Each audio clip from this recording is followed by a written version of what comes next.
ধর্মের নামেতে তারা দাঁড়াবে না, কর্মের নামেতে তারা দাঁড়াবে। এর খেসারত বিজেপিকে দিতে হবে অবশ্যই। শ্যামপুকুরে ওইভাবেই থাকবে যতদিন না আমি শ্যামপুকুর বিধানসভা কেন্দ্র থেকে জিতে আসি, তারপরে ওইগুলোকে সারাবো। কোনো ব্যক্তির বিরুদ্ধে আমার কি লড়াই, আপনি যে কাজটা করবেন মনে প্রাণে করলে আপনি দেখবেন সবটাই ভালো লাগে। বিধানসভা কেন্দ্র থেকে ভালোভাবে মার্জিন নিয়ে জিততে হবে। শ্যামপুকুর এই বিধানসভা কেন্দ্রটি গত 2011 সাল থেকে তৃণমূলের ঝুলিতে। 26 বিধানসভা নির্বাচনকে কেন্দ্র করে তৃণমূলের যে প্রার্থী তালিকা প্রকাশ করা হয়, সেখানে দেখা যায় বেশ কয়েকজন জয়ী বিধায়কের আসন যেমন পরিবর্তন করা হয়েছে, ঠিক তেমনই বেশ কয়েকজন জয়ী বিধায়কের ওপরেই ভরসা রেখেছে শীর্ষ নেতৃত্ব। ঠিক তেমনই ইতিমধ্যে আমরা রয়েছি শ্যামপুকুর বিধানসভা কেন্দ্রে। এইখানকার তৃণমূলের প্রার্থী আবারও শশী পাজা, যিনি গত 2011 সাল থেকে এই বিধানসভা কেন্দ্রে থেকে জিতে এসেছেন এবং সরাসরি আজ তার সঙ্গে কথা বলবো। তিনি কিন্তু ইতিমধ্যে জোর কদমে প্রচারে ব্যস্ত, বাড়ি বাড়ি যাচ্ছেন, জনসংযোগ করছেন এবং ভোট চাইছেন।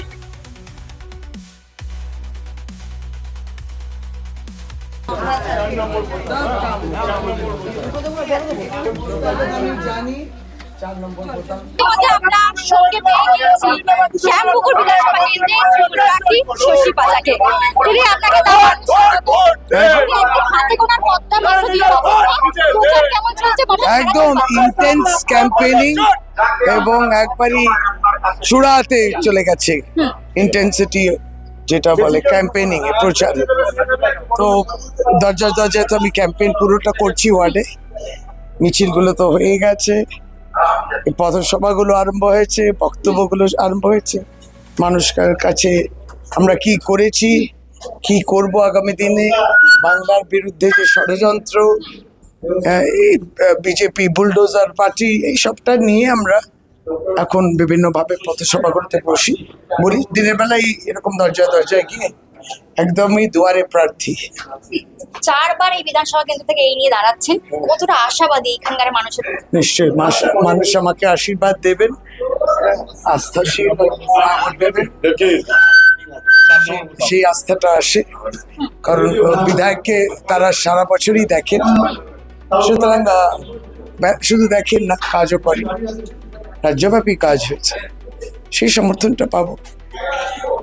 যখন মানুষের একটা ভালো লাগার বিষয়টা যখন বাড়িতে ঢুকে যায়, যারা করেছেন তারাও তার পাশে দাঁড়ায়। ধর্মের নামেতে তারা দাঁড়াবে, কর্মের নামেতে তারা দাঁড়াবে।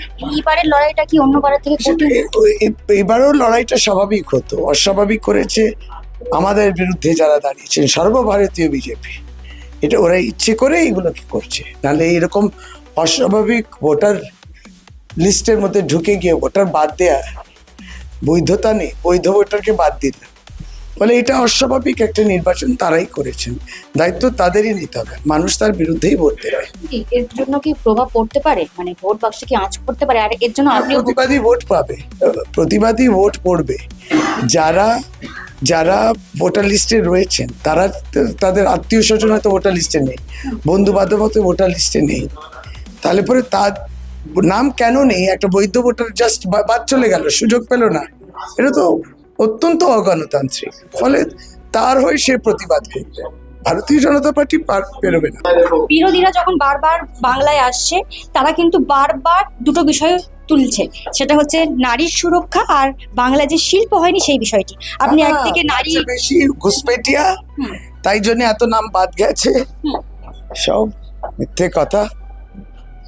এবং নারী সুরক্ষা, নারী সুরক্ষিত বাংলায়, নারী অসুরক্ষিত যে বিভিন্ন রাজ্যের মুখ্যমন্ত্রীরা আসছেন না প্রচার করতে, দেখবেন সে উত্তরপ্রদেশের মুখ্যমন্ত্রী, বিভিন্ন রাজ্যের মন্ত্রী সবাই আসছেন, তাদের বিজেপি শাসিত রাজ্যগুলোতে দেখবেন যে ওখানে নারী সুরক্ষিত নয়।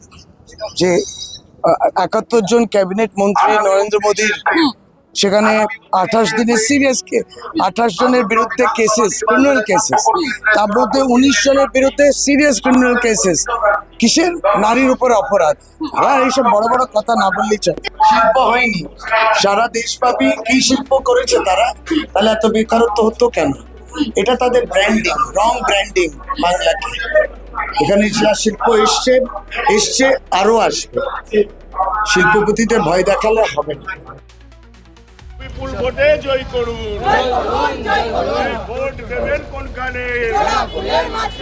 ভোট দেবেন কোনখানে? ভোট ভোট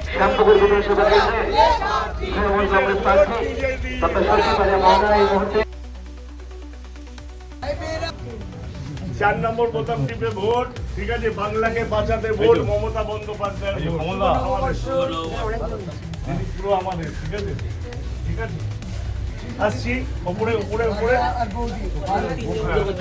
আচ্ছা আচ্ছা, যদি এই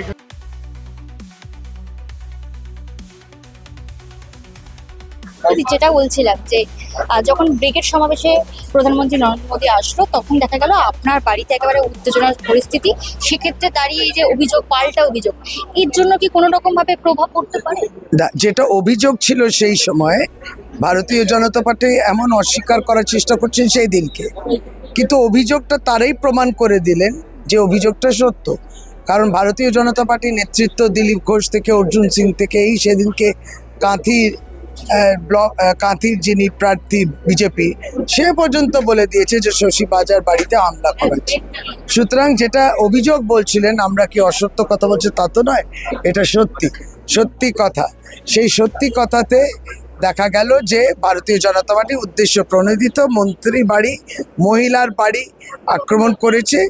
এর খেসারত বিজেপিকে দিতে হবে অবশ্যই। শ্যামপুকুর বিধানসভা কেন্দ্রের মানুষ এটাকে বসে বসে এটাকে গ্রহণ করবে না, তারাও প্রতিবাদ করবেন। এই ধরনের বুলডোজার আর এই ধরনের হিংস্র রাজনীতিকে শ্যামপুকুর বিধানসভা কেন্দ্র বাংলা কেউ সমর্থন করে না। এইটা তাদের বিপক্ষে গেছে, তারা হারছে এবং হারবে। এইটা মানুষের দরজায় দরজায় গিয়ে, আমি যখন ভোটের প্রচার করছি তখন তারা বলছেন দিদি প্রচারটা তো পরে, আপনি আগে বলুন আপনার শরীরটা কেমন আছে। এইটাই যে কত বড়, আমি সত্যি তখন ওদের এই কথা শুনে আমি সত্যি এক এক সময় ভীষণ ইমোশনাল হয়ে যাই। এই অপমান প্রতিশোধ হবে। আর বাড়িতে যে জানলা, কাঁচ আর দরজা ভেঙে এসছে, ওই দরজাটাও ওইভাবেই থাকবে যতদিন না আমি শ্যামপুকুর বিধানসভা কেন্দ্র থেকে জিতে আসি, তারপরে ওইগুলোকে সারাবো। ওটা সাক্ষ্য হয়ে রইল বিজেপি অত্যাচার করলে কোন পর্যায়ে যেতে পারে। যে আপনার বিরুদ্ধে এখানে বিজেপির প্রার্থী হয়েছেন পূর্ণিমা চক্রবর্তী এবং বামেদের হয়ে ঝুমা দাস, কাকে প্রতিদ্বন্দ্বী বলে মনে করছেন? দেখুন, এখানে ভারতীয় জনতা পার্টির প্রার্থী আছেন, এসইউসিআইয়ের প্রার্থী আছেন। এটা শ্যামপুকুর বিধানসভা কেন্দ্র ঐতিহাসিকভাবে ফরওয়ার্ড ব্লকেরই সিট, সুতরাং ফরওয়ার্ড ব্লকের প্রার্থী আছে, সিপিএম এর প্রার্থী নেই, কংগ্রেসের প্রার্থী আছে, নির্দলীয় কয়েকজন প্রার্থী আছে। আমরা তো যখন লড়ি, রাজনৈতিক সংগ্রাম মানে প্রত্যেকেরই আদর্শগত বিষয় নিয়ে আমরা যে দলের বিরুদ্ধে লড়ছি সেই আদর্শগত স্থান থেকে, এবং আমরা যে কাজ করেছি তারা যে কাজ করেনি, বাংলার দাবি দাওয়া নিয়ে লড়েছে তৃণমূল কংগ্রেস, তারা লড়েনি, এইগুলো নিয়েই করি। কোনো ব্যক্তির বিরুদ্ধে আমার কি লড়াই হতে পারে?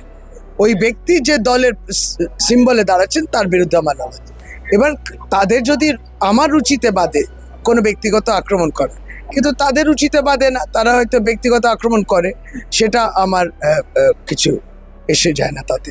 আমরা যখন এসআইআর নিয়ে সোনাগাছিতে গিয়েছিলাম, ওই সোনাগাছিটা আপনারই বিধানসভা কেন্দ্রের মধ্যে পড়ছে, সেখানে দাঁড়িয়ে ওনারা কিন্তু একাধিক বিষয় তুলছিলেন যে ওনাদেরকে অন্যরকম ভাবে দেখা হয়, অনেক কিছু থেকে ওনার আনম্যাপড।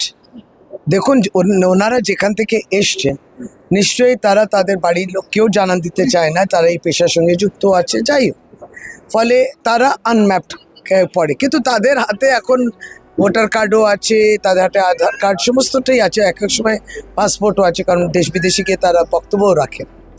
সেখানে তাদেরকে আনম্যাপ দিয়ে একবার মানে তাদেরকে স্বীকৃতি না দেয়া, আমরা উদ্যোগ নিয়েছি, 2টো করে ক্যাম্প ইলেকশন কমিশনকে বাধ্য করলাম, তার সঙ্গে ওখানকার 2টো স্বেচ্ছাসেবী সংগঠন তারাও এই উদ্যোগে সামিল হয়েছিলেন। আর আমরা এই ক্যাম্পের মাধ্যমে, আর তাদের কাগজ আছে, স্বীকৃতি দিতে হবে।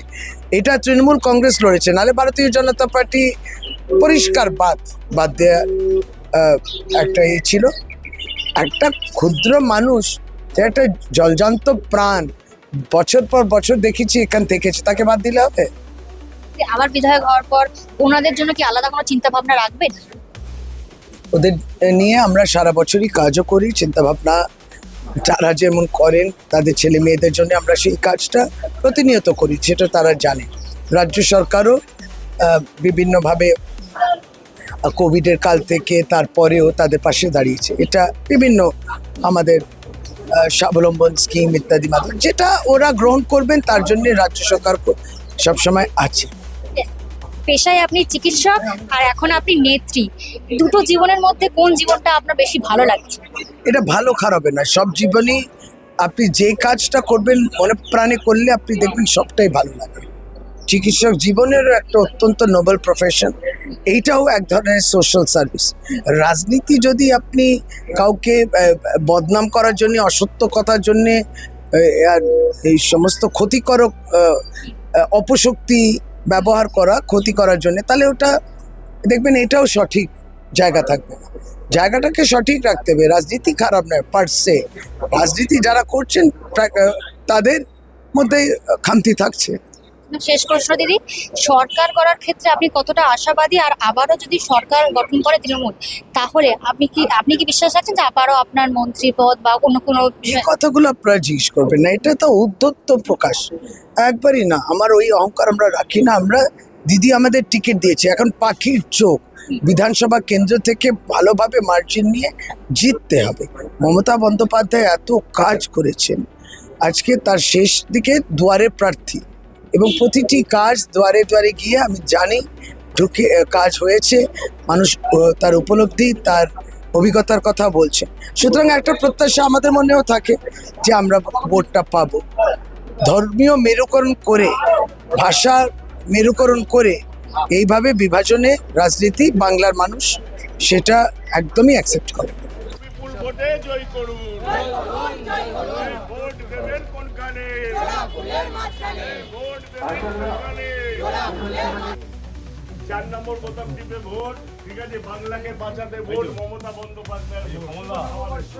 শশী বাজার মন্তব্য আপনাদের সকলের সামনে তুলে ধরলাম। এবার এটাই দেখার যে আসন্ন বিধানসভা নির্বাচনে এই শ্যামপুকুর বিধানসভার ঠিক কী ফল হয় এবং পরবর্তী বিধায়ক হিসেবে কে নির্বাচিত হয়। ক্যামেরায় রণদীপের সঙ্গে প্রিয়াঙ্কা পাত্রের রিপোর্ট, দ্য ওয়ার্ল্ড নিউজ।